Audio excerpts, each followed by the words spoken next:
Olha só, como foi amplamente noticiado, o próprio Flávio falou isso, ele esteve comigo na sexta-feira passada, nós conversamos sobre isso.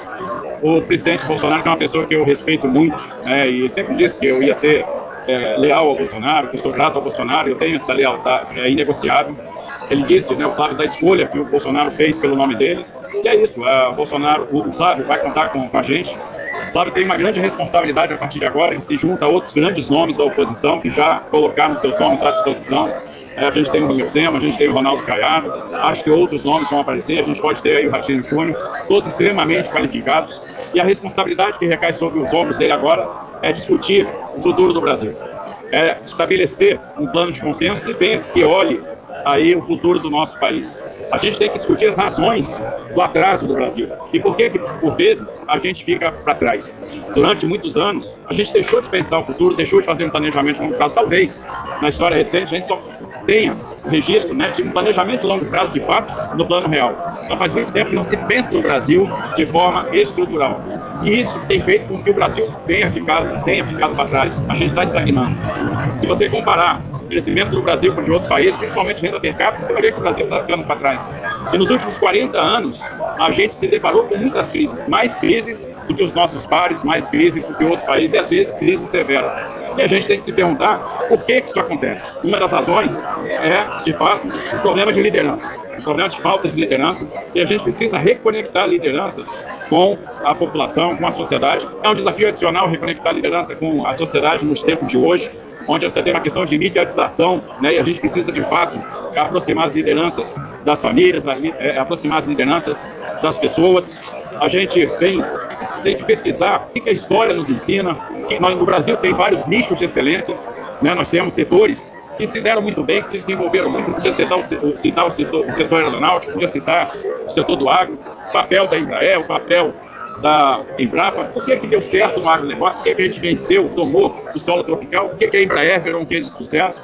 Tem um motivo, A gente tem que investigar também as razões pelas quais hoje a gente vê um certo desarranjo institucional, e aí isso tem uma série de consequências, como que a política se desorganizou ao longo do tempo. Porque houve um tempo que os partidos organizavam a política, e quando os partidos não organizam a política, você vive o desarranjo, você vive problemas, e nós vivemos esses problemas hoje.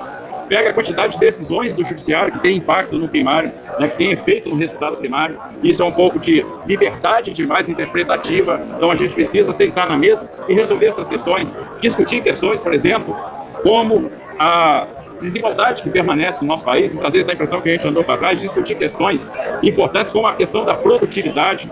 A gente precisa ter um Estado que seja forte, que trabalhe com freios e contrapesos, que proporcione para nós uma economia aberta, que proporcione para nós um mercado competitivo, que proporcione para nós um ambiente de inovação, para que a gente possa aproveitar as oportunidades. São muitas oportunidades que se apresentam para o Brasil hoje. Oportunidades na questão da segurança alimentar, oportunidades na questão da segurança energética, oportunidades na questão da economia do conhecimento. A gente não pode ficar para trás nessas discussões.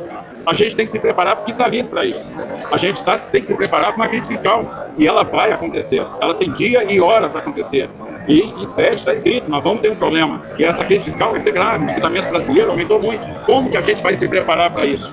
Então são muitas questões que vão demandar projeto, que vão demandar esforço, que vão demandar liderança, e o Flávio agora se apresenta para fazer parte, para liderar, para encabeçar também esse projeto. Para isso vai contar com o nosso suporte, e o que a gente precisa é afastar o que está aí, que o que está aí não deu certo, está obsoleto. Quando a gente fala de crise de liderança, a gente tem que ver que há 40 anos a gente discute a mesma coisa, não tem uma perspectiva, estamos indo na direção errada, e o nosso objetivo vai ser trabalhar muito para que a gente possa devolver a esperança para o povo brasileiro no ano que vem. E aí esse time vai contar com o nosso suporte em São Paulo. Eu tenho acompanhado a eleição do presidente da população. O Estado está após de Minas e Soares, que é coordenador de serviços sociais. Veja, é uma questão que cabe aos municípios decidir. A gente não pode entrar na questão que cabe aos municípios. Obviamente, alguns prefeitos pediram para nós uma indicação, nós indicamos, por uma razão, é quem cuida dos hospitais da direta hoje, cuida muito bem, tem feito um grande trabalho, tem feito um bom trabalho. Eu acho que pode contribuir neste momento, pode somar com a Fundação ABC. Eu acho que tem algumas questões que a gente precisa suplantar.